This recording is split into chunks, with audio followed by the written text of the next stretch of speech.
तो स्टूडेंट्स, आज हम पाइप फ्लो को आगे बढ़ाते हैं। और पिछले लेक्चर में हमने ऐसा पाइप लिया था जिसका क्रॉस सेक्शन एक सर्किल हो, यानी सर्कुलर पाइप था। इस लेक्चर में हम देखेंगे नॉन सर्कुलर पाइप्स, यानी जिनके क्रॉस सेक्शन एलिप्टिक हैं या ट्रायंगुलर हैं। इस तरह के पाइप्स देखेंगे और उसके अंदर जो फ्लो होगा उसको स्टडी करेंगे। तो इसमें सबसे पहले हम देखते हैं इक्विलैटरल क्रॉस सेक्शन वाला इक्विलैटरल ट्रायंगल क्रॉस सेक्शन वाला पाइप। देखिए, flow in a pipe of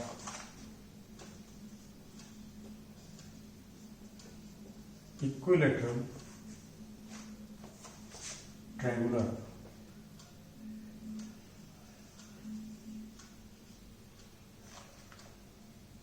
cross section।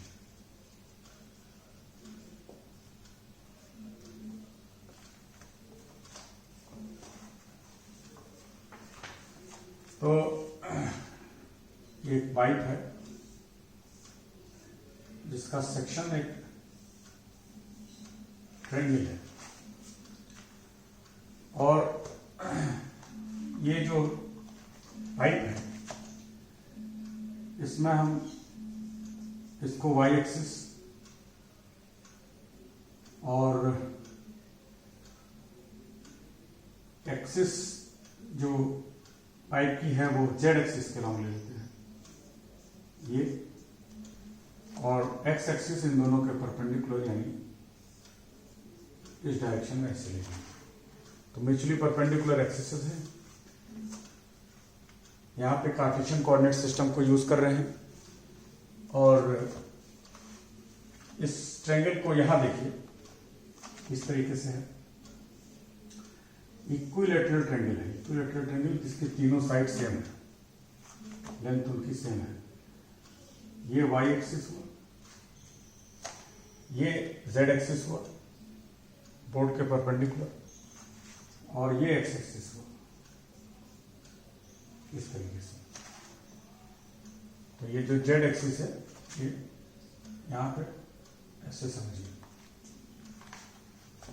Perpendicular act along the flow. इसको ये ले लीजिए और ये ले लीजिए ऐसे, ये एक्स एक्सिस है। तो इसको यहां देखिए, एक्स वाई प्लेन में ये सेक्शन आएगा, जो ट्रायंगुलर सेक्शन आएगा वो एक्स वाई प्लेन में होगा। जेड एक्सिस इसके परपेंडिकुलर होगी, बोर्ड के परपेंडिकुलर। तो यहां पर जो ये ट्रायंगल है इसको ऐसे कंसीडर करिए, इसकी साइड्स जो है सेम होंगी, और ये मान लीजिए ये तो एंगल आप जानते हैं इक्विलैटरल ट्रायंगल में सारे एंगल 60 डिग्री के होंगे। तो ये 30 डिग्री का होगा। तो 30 डिग्री का मतलब है कि इस लाइन की जो इक्वेशन होगी, इस लाइन की ये होगी y is equal to M X. M is tan 30, tan 30 is 1/√3x। इसी तरीके से इसकी इक्वेशन होगी -1/√3x, और इस लाइन की इक्वेशन ले लीजिए x is equal to a, यानी ये जो है a डिस्टेंस है। तो ये जो ट्रायंगल है वो इन लाइंस से मिल के बना है, जिसकी जो साइड्स हैं वो उनकी इक्वेशन ये है।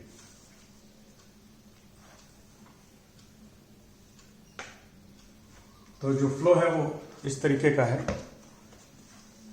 Let us consider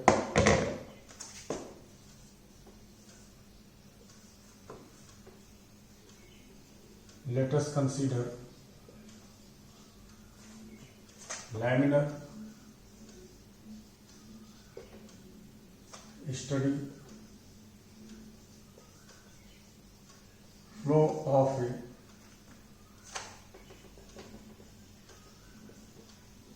incompressible viscous fluid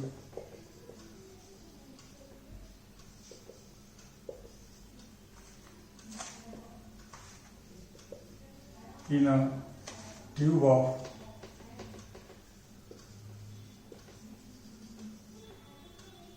uniform section,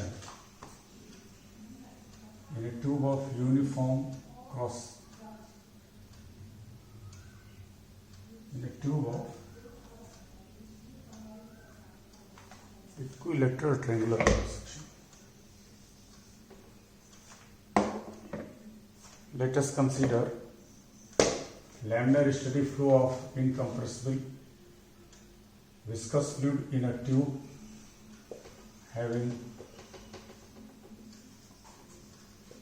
equilateral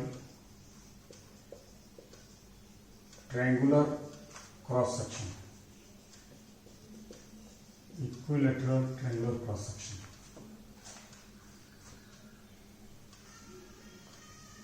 Let flow is along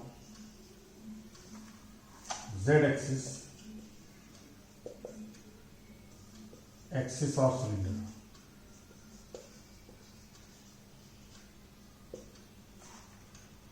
Along z-axis with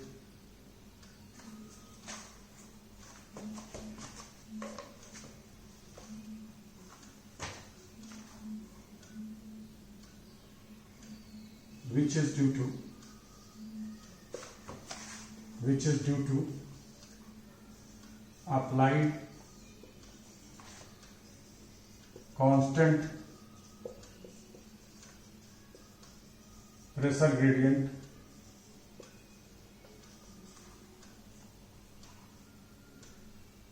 along z-axis.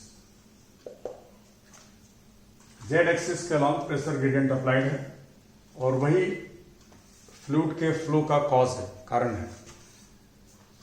Pipe stationery है, वो मूव नहीं कर रहा किसी तरफ, और जो प्रेशर अप्लाइड है वो घटता हुआ है, यानी जेट के साथ घट रहा है। तो प्रेशर जेट के साथ घट रहा है तो फ्लो नेचुरली उसी डायरेक्शन में होगा जिधर प्रेशर घट रहा होगा, यानी कम है। तो पॉजिटिव जेड एक्सिस के लॉन्ग प्रेशर घट रहा है, ये मान लीजिए, और उसी डायरेक्शन में फ्लो हो रहा है। Then we have u v is equal to 0, यानी x और y एक्सिस के लॉन्ग जो वेलोसिटी है वो 0 होगी, जो वेलोसिटी फ्लो की होगी वो z एक्सिस के लॉन्ग होगी। वो फंक्शन किसका होगा वो अलग बात है, वो चेंज कैसे होगा उसको हमें देखना है। We have this. अब आते हैं इक्वेशन ऑफ मोशन और इक्वेशन ऑफ कंटिन्यूटी पे, देखते हैं क्या मिलता है इससे। तो by equation of continuity,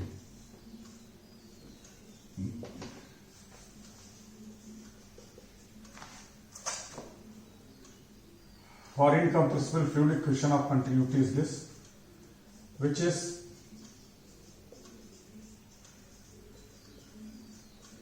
this, ये। अब इसमें u और v चूंकि 0 है इसलिए ये टर्म 0 हो जाएंगे, और ये मिलेगा del w by del z is 0, means w is function of x and y, Z का फंक्शन नहीं होगा, यहां से ये मिला, यानी इक्वेशन ऑफ कंटिन्यूटी इतनी बात बताती है।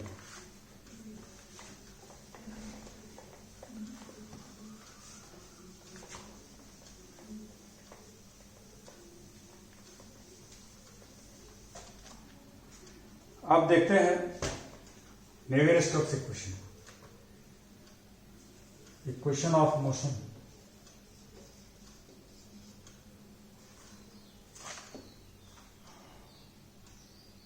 In absence of external force, वो होगा बाहरी फोर्स नहीं है, बॉडी फोर्स 0 है, तो नेवियर-स्टोक्स इक्वेशन ये होगी। अब इसमें जो है ये ध्यान रखने की बात है कि ये जो टर्म है इसको अगर स्पेंड करें, अच्छा Q जो है हमें मालूम है केवल इस डायरेक्शन में है, मतलब z एक्सिस का लॉन्ग फ्लो है तो केवल ये कंपोनेंट मिलेगा, बाकी मिलेंगे नहीं। तो हम इसको W के लिए सीधे लिख सकते हैं और बाकी U और V को बाद में देखेंगे, वो मिलेगा भी नहीं। ये के आप रखिए, इसको बाहर रखिए और इसी तरीके से यहां पर भी ये होगा, के की डायरेक्शन में होगा, तो ये इस तरीके से होगा। आप देखिएगा इसको, तो इस टर्म को अगर हम स्पेंड करें तो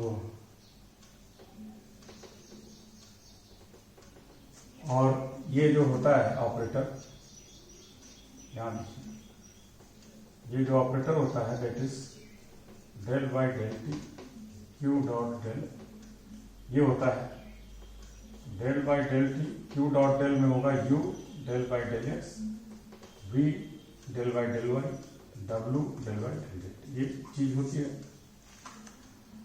तो स्टेडी फ्लो के लिए तो ये होगा नहीं, जीरो होगा, और u जीरो है, ये जीरो होगा, v जीरो है तो ये जीरो हो जाएगा। तो अल्टीमेटली आपको इतनी बात मिलेगी, तो ये इतना टर्म मिलेगा। तो इसको हम लिख सकते हैं यहां पे कि w del w by del z, और अभी हमने इक्वेशन ऑफ कंटिन्यूटी से देखा था कि ये भी जीरो होगा, del w by del z zero होगा बाई इक्वेशन ऑफ कंटिन्यूटी, अभी हमने देखा था। तो ये जो इक्वेशन है ये एक्चुअली रिड्यूस हो जाएगा,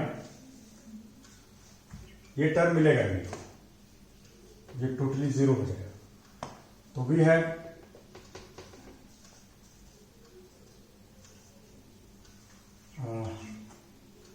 यहां पर देखिए,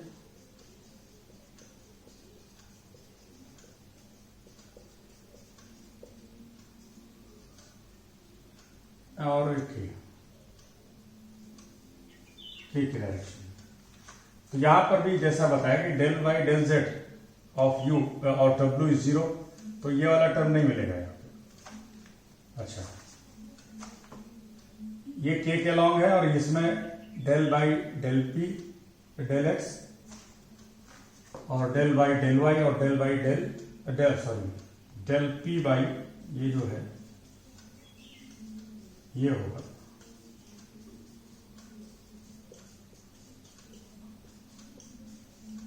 ये दरअसल ये टर्म है। तो वैसे तो प्रेशर जेट के लॉन्ग ही, जेट के साथ ही चेंज हो रहा है और वाई और एक्स के साथ चेंज नहीं हो रहा है, वो जीरो हो जाएगा। लेकिन इसको हम ऐसे भी देख सकते हैं, देखिए यहां पे ये क्या हो जाएगा, रो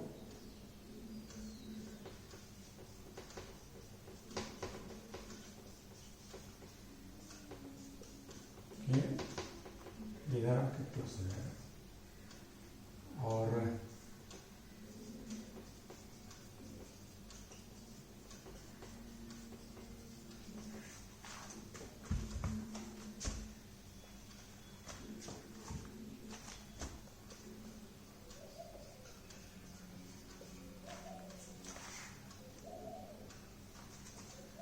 दोनों तरफ के का कोफिशिएंट इक्वेट कर लेते हैं। आई और जे का तो जीरो होगा, इधर है नहीं आई जे का, तो ये जीरो होगा, ये जीरो होगा। इस तरीके से आपको मिलेगा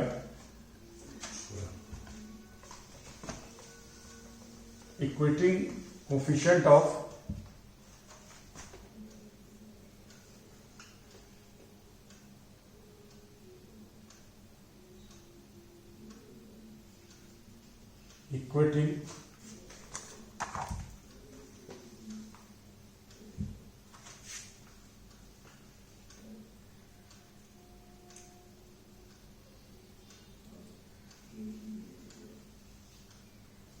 coefficient of I J and K both side, तो क्या मिलेगा?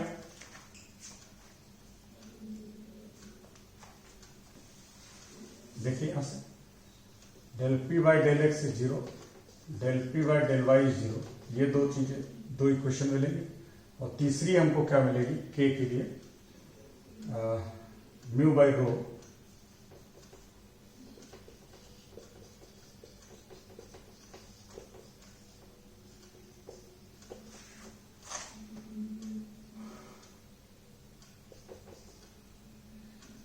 Del P by del Z, ये मिल जाएगा। तो हमें ये रो कैंसिल हो जाएगा और इक्वेशन क्या बनेगी,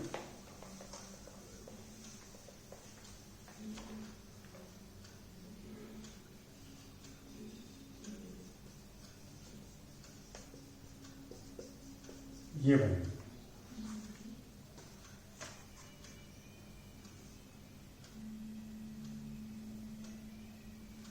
इसको हमें सॉल्व करना है। ये जेड एक्सिस के अलॉन्ग वेलोसिटी है डब्ल्यू, और एक्स और वाई पे डिपेंडेंट है, तो एक्स और वाई का फंक्शन होगा, यानी कि ये जो है एक्स और वाई का फंक्शन होगा। क्या होगा ये हमें देखना है, तो देखते हैं इसको।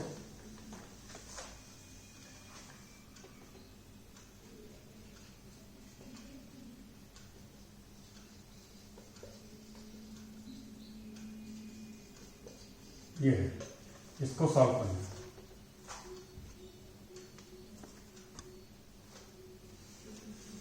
तो इसके लिए हम आपको बता रहे हैं कि बाउंड्री पर वेलोसिटी 0 है, बाउंड्री ये है, बाउंड्री है ये। तो एज्यूमिंग, बाउंड्री कंडीशन पहले देख लीजिए, इसका सॉल्यूशन निकालना है by boundary condition. Boundary conditions are W is 0 when for y is equal to plus minus 1 by root 3x, इन दोनों लाइन पे 0 होगा, बाउंड्री है ये line. And for x is equal to a, इस पे भी 0 होगा, तो बाउंड्री पर 0 होगा। बाउंड्री की इक्वेशंस ये हैं, तो इन लाइंस पर ये W0 होगा। तो लेट अस अज्यूम, तो हमें ऐसा सॉल्यूशन चाहिए जो इस इक्वेशन को सेटिस्फाई करे और इन बाउंड्री कंडीशंस को भी सेटिस्फाई करे, हमें ऐसा इक्वेशन चाहिए। तो let us assume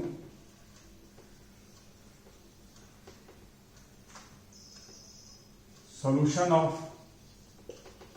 equation 1 as W is equal to x minus है और इसका y minus X by root 3 और y plus X by root 3, तो ये हो जाएगा y square minus 1 by 3x, और यहाँ पे k ले लेते हैं, के मतलब कांस्टेंट, यहां कोई कांस्टेंट कैपिटल के लेते हैं। ऐसा सॉल्यूशन एज्यूम करिए। देखिए ये बाउंड्री कंडीशन को तो सेटिस्फाई कर रहा है, कैसे? When x is A this is 0, when y is x by root 3 this is 0, when y is minus x by root 3 this is 0।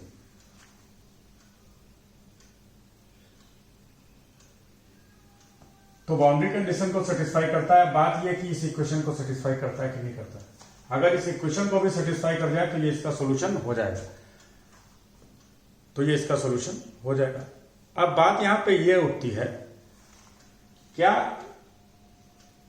अगर W इसको सेटिस्फाई कर जाए, K की वो वैल्यू जिसके लिए इसको सेटिस्फाई कर जाए वो हमें चाहिए। K की वैल्यू हम निकाल लेंगे जिसके लिए ये एक्सप्रेशन इसका सॉल्यूशन हो जाए। तो मान लीजिए k की वैल्यू कुछ मिल जाएगी, अभी उसको देखेंगे। तो ये जो भी सोल्यूशन मिला वो इसको सोल्यूशन होगा, इस इक्वेशन को सेटिस्फाई करेगा, बाउंड्री कंडीशन को सेटिस्फाई करेगा। तो बात यह है कि हमने जिस तरीके से सोल्यूशन निकाला है, जिस मेथड से, ट्रायल मेथड से एक तरीके से, तो ये जो सोल्यूशन हमको मिलेगा ये क्या वास्तव में फ्लो वेलोसिटी को रिप्रेजेंट करेगा या नहीं करेगा। कहने का मतलब ये है कि ये जो सोल्यूशन है ये इक्वेशन को सेटिस्फाई कर रहा है, बाउंड्री कंडीशन को सेटिस्फाई कर रहा है, ये बात ठीक है, लेकिन क्या ये वाजिब सोल्यूशन होगा भी वेलोसिटी के लिए। तो अब इस पे सवाल ये उठता है कि क्यों, जब ये इसको सेटिस्फाई कर रहा है इक्वेशन को भी और बाउंड्री कंडीशन को भी, तो अब बचा क्या इसमें। तो बचा ये कि हो सकता है इस इक्वेशन के एक नहीं कई सोल्यूशन हो, और भी सोल्यूशन हो। तो ये जो अभी हमें मिलने वाला है ये वाजिब सोल्यूशन ना हो, यानी कि दूसरे सोल्यूशन जो और हमें अभी नहीं मिले हैं, जो और हैं, हो सकता है वो हो इसके असली सोल्यूशन जो यहां पे काम करेंगे। यानी इस फ्लो के लिए जो सोल्यूशन हमें चाहिए हो सकता है वो हो, इसमें से ना हो। ये वाला जो हमें मिलने जा रहा है ये हो सकता है ये इक्वेशन को सेटिस्फाई कर रहा है, बाउंड्री कंडीशन को सेटिस्फाई कर रहा है, ठीक बात है, लेकिन फ्लो को रिप्रेजेंट करता है ये जरूरी नहीं है। ये एक सवाल खड़ा होता है, क्या ये फ्लो को भी रिप्रेजेंट करेगा। ये इसका जवाब इस बात में शामिल है कि अगर इस इक्वेशन का और इस बाउंड्री कंडीशन को सेटिस्फाई करने वाला और इस इक्वेशन का सिर्फ एक और एक सोल्यूशन हो, कई ना हो, तो फिर बात बन जाएगी। यानी कि जब इसके अलावा कोई दूसरा है ही नहीं तो यही होगा। अगर और कई सोल्यूशन होते तब ये गुंजाइश बनती कि जो हमारा सोल्यूशन हमारे पास मिलने जा रहा है वो वाजिब सोल्यूशन है कि नहीं है, यानी कि जो नहीं मिले हैं हो सकता है उसके अंदर हो। तो ये बात खत्म हो जाएगी इस तरीके से। इस बात का जवाब ये है कि ये थ्योरम है कि इस तरीके के इक्वेशन का सॉल्यूशन जो कि बाउंड्री कंडीशन को, जो गिवन बाउंड्री कंडीशन है उसको सेटिस्फाई करे, एक और सिर्फ एक होता है, यूनिक सॉल्यूशन होता है, दो होते ही नहीं है। तो जब दो होते ही नहीं है तो जो मिला है यानी वही सॉल्यूशन है। थ्योरम ये है, यूनिकनेस थ्योरम ये है कि मान लीजिए कि ये कोई रीजन है enclosing region S by curve C, एक क्लोज कर्व एक रीजन एस को इनक्लोज किए हुए है और इसके भीतर मान लीजिए ये डिफरेंशियल इक्वेशन है। तो ये जो W है यानी इसका जो सॉल्यूशन है, ये इक्वेशन इस रीजन के लिए है और जो सॉल्यूशन है वो C के ऊपर यानी कि बाउंड्री के ऊपर, बाउंड्री को सेटिस्फाई करता है। तो ऐसा एक और एक ही सॉल्यूशन मिलेगा। इस इक्वेशन का इस रीजन में बाउंड्री C को सेटिस्फाई करने वाला एक और एक सॉल्यूशन मिलेगा, दो नहीं मिलेंगे। ये यूनिकनेस थ्योरम है।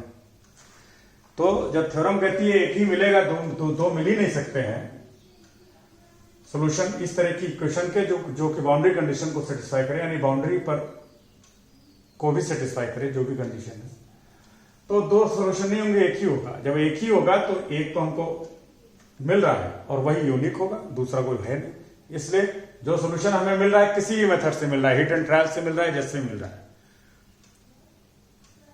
दूसरा कोई है ही नहीं, यानी वही सॉल्यूशन होगा। क्योंकि हम इस मेथड से, ट्रायल मेथड से निकाल रहे हैं, हिट एंड ट्रायल से एक तरीके से एज्यूम किया और निकाल लिया।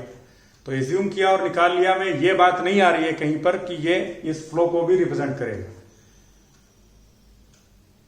लेकिन थ्योरम यह कहती है कि एक ही सॉल्यूशन होता है, तो जैसे भी मिलेगा फिर वही सॉल्यूशन होगा।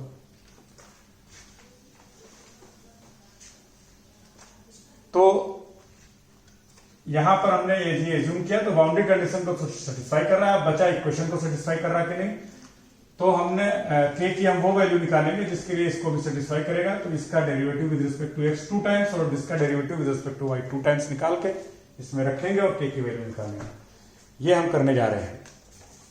तो देखिए डेरिवेटिव में बता देता हूं क्या आएगा, इसके डिटेल में नहीं जा रहा है। Del W by del X, तो यहां से आसानी से देख रही हो, यहां देखिए first function derivative of second function that is -2x/3 plus second function derivative of first function that is 1 this. ठीक है, तो इसको ये हो गया, और एक बार और करिए इसको, क्योंकि हमें ये चाहिए। एक बार और करिएगा तो हमको जो मिलेगा मैं उसको लिखता हूं। सॉल्व करने के बाद अल्टीमेटली हमको ये मिल जाएगा। एक स्टेप का काम और है जिसको हमने ड्रॉप किया है, ये मिल जाएगा। बहुत सिंपल है। आइए विद रिस्पेक्ट टू वाई क्या होगा उसको देख लेते हैं। तो इसको यहां लिख लेते हैं।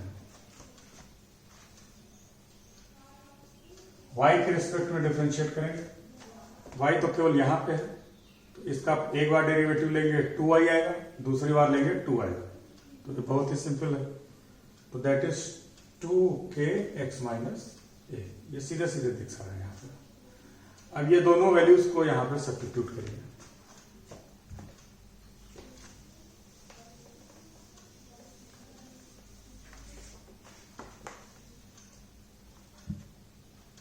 सब्स्टिट्यूटिंग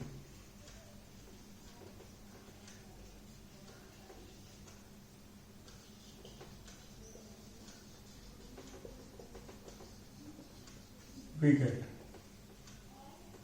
क्या मिलेगा? वी गेट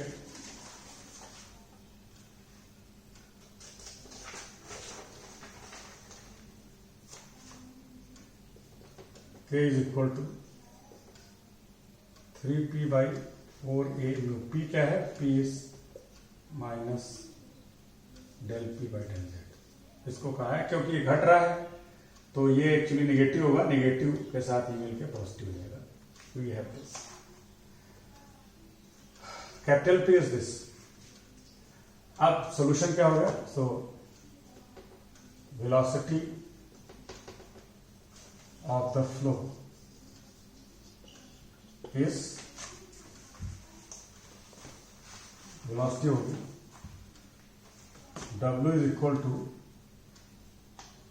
k की वैल्यू रख दीजिए W में,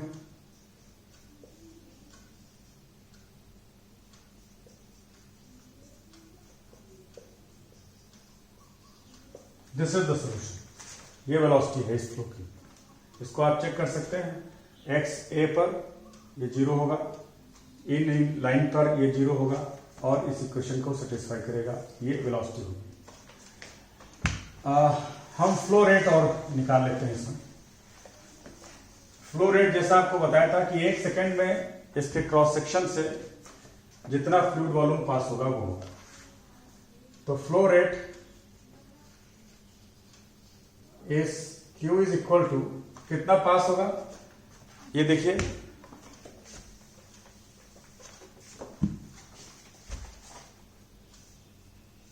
ये है ये सेक्शन है, इससे हमें देखना कितना पास होगा।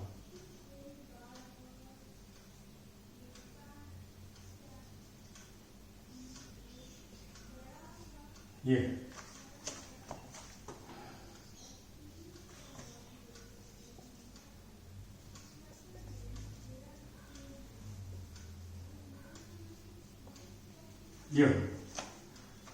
तो मान लीजिए कि ये एक स्मॉल एरिया है, यहां पर वेलोसिटी W है। इस एरिया से, इस स्मॉल एरिया से जितना फ्लूइड वॉल्यूम 1 सेकेंड में पास होगा वो होगा velocity into area dx dy। ठीक है, अब इसका इंटीग्रल कर देते हैं पूरा एरिया कवर करने के लिए। तो पहले इसको आप इस लाइन से इस लाइन तक खींच दीजिए। तो इसका इंटीग्रल करते हैं with respect to y। y is running from this to this. फिर with respect to x, x is running from 0 to a। तो ये आपका पूरा कवर हो जाएगा 0 टू a। तो ये हो गया आपका वॉल्यूम फ्लो रेट। अब इसका इंटीग्रल कर लेंगे, ये वैल्यू यहाँ रखना पड़ेगा 3p/4a म्यू। अब पहले विद रिस्पेक्ट टू कांस्टेंट करते हैं, इसलिए इसको ऐसे कर लिया जाए, इंटरचेंज कर लिया जाए ऑर्डर इसका।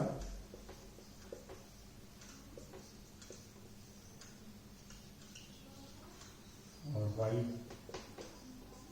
हो गया ये।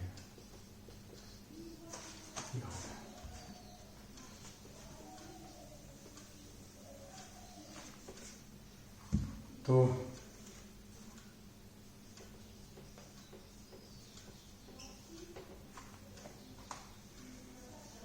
इसका इंटीग्रल करना है।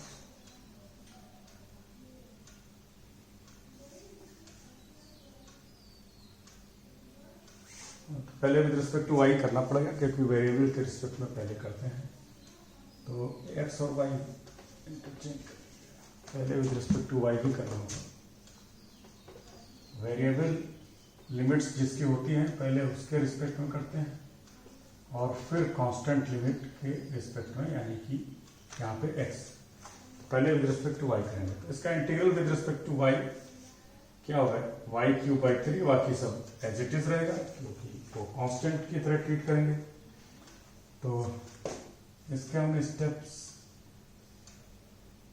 एक कर लेते हैं, y³/3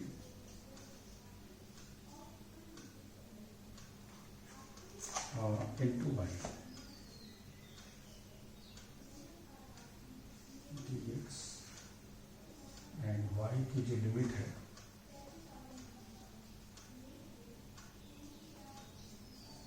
ये है। तो यहां पे ये बता दें कि चूंकि ये इवन फंक्शन है y का, तो इसको 0 to ये लिमिट है -x/√3 से +x/√3, तो इसको 2 टाइम्स हम कर सकते हैं, 2 टाइम्स 0 to दिस। अब ये वैल्यू रखेंगे लिमिट की, तो क्या आएगा, ये हमको ये मिलेगा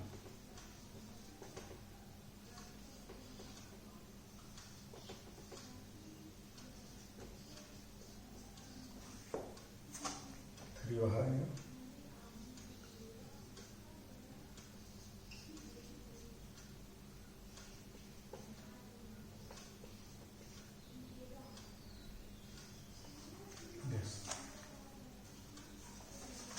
तो अब विद रिस्पेक्ट टू x कर लेते हैं।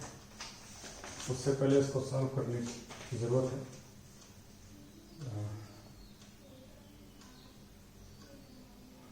3 कैंसिल हो जाएगा,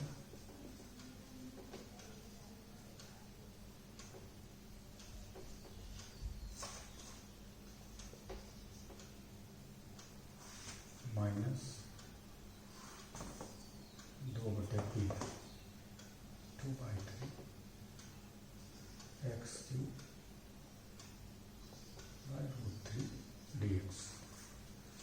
तो ये हो जाएगा 2 कैंसिल, 3/√3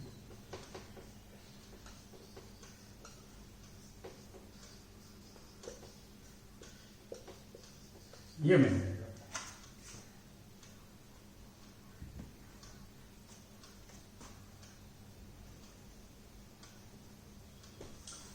अब विद रिस्पेक्ट टू x करेंगे, सिंपल इंटीग्रल है, कोई मुश्किल नहीं है, और सॉल्व करने के बाद ये आ जाएगा -p/60√3 a⁴/μ। This is the volume flow rate. Right सी बात है, प्रेशर डिफरेंस यानी प्रेशर ग्रेडियंट पे तो डिपेंड करेगा ही। इज दिस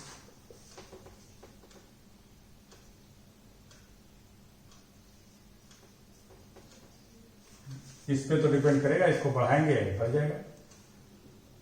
ए ये है डिस्टेंस, ये भी बढ़ाएंगे तो बढ़ ही जाएगा, दिख रहा है। और ये दिखाता है कि अगर साइड्स की लेंथ बढ़ा दी जाए, इक्विलेटरल ट्रायंगल जो है पाइप का, यानी कि जो क्रॉस सेक्शन है उसका एरिया बढ़ा दी जाए एक तरीके से, तो बढ़ जाएगा, ऑब्वियस है।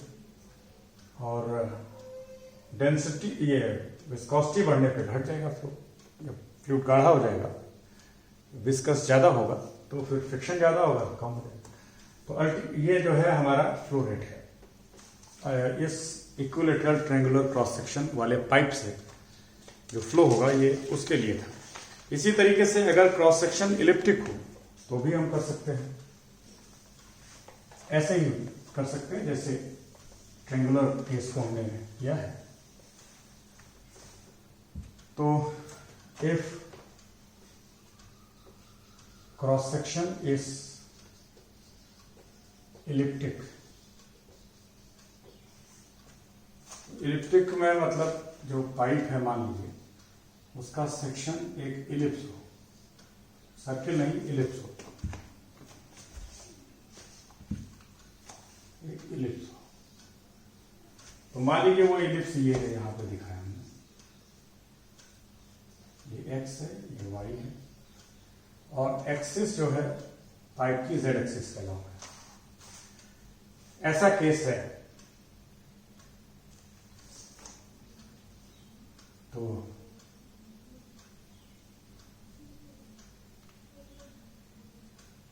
ये जो मेजर एक्सिस है वो ऐसे ले लीजिए एक्स एक्सिस के लॉन्ग, और जो माइनर एक्सिस है वाई एक्सिस के लॉन्ग ऐसे ले लीजिए, और यहाँ पे ये इसकी फिगर है।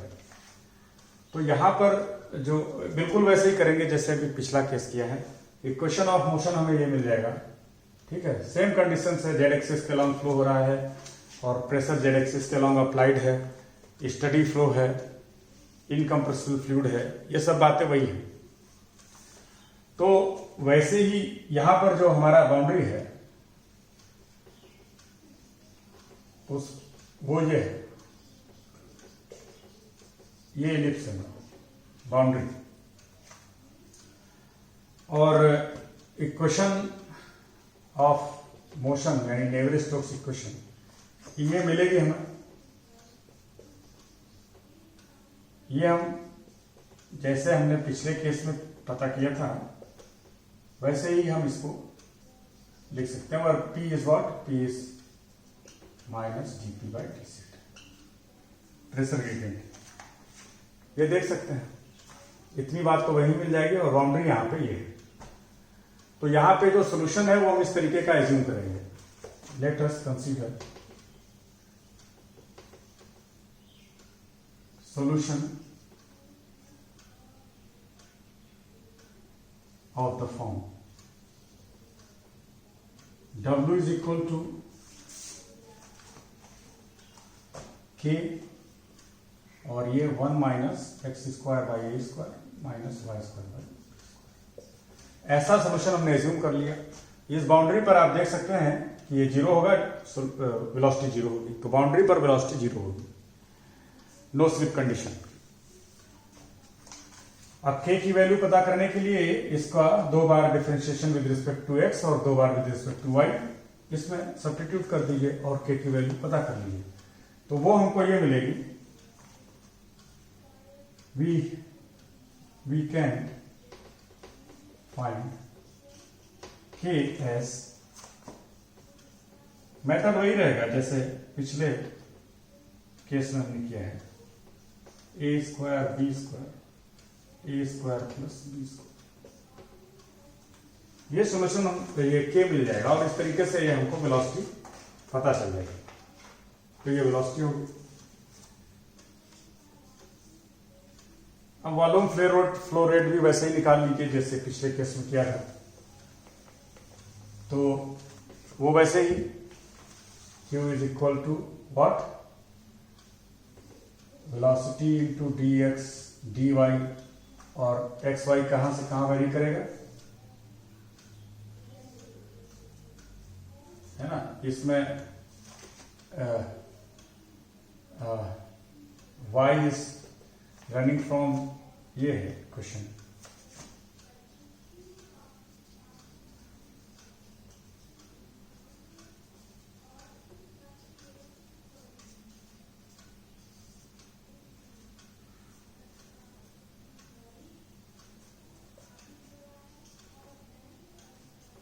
ये है, तो y जो है minus b 1 minus x square by A square और plus b 1 minus x square by A square. ये लिमिट्स होंगी y की, और x कहां से कहां तक जाएगा, y की लिमिट ये होने पर ये एक्सपेंड हो जाएगा और x from minus a to plus a. ये है W आपके पास ये। तो फिर वैसे ही कि y में इवन फंक्शन है, ये लिमिट 0 टू अपर लिमिट कर देंगे और इंटीग्रल निकाल लेंगे। कोई मुश्किल नहीं है, आसानी से हो जाएगा।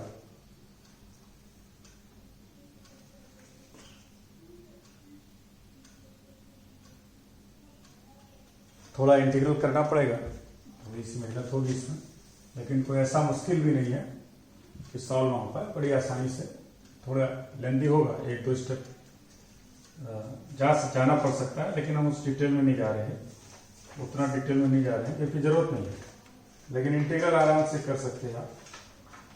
इसको हम आपको भेज भी देंगे, इसके हम नोट्स दे देंगे आपको इंटीग्रल कैसे एवेल्यूएट होगा, लेकिन हम बहुत डिटेल में नहीं जा रहे हैं।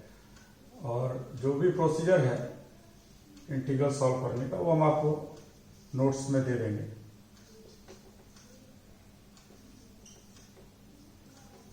ये आएगा वॉल्यूम फ्लूइड।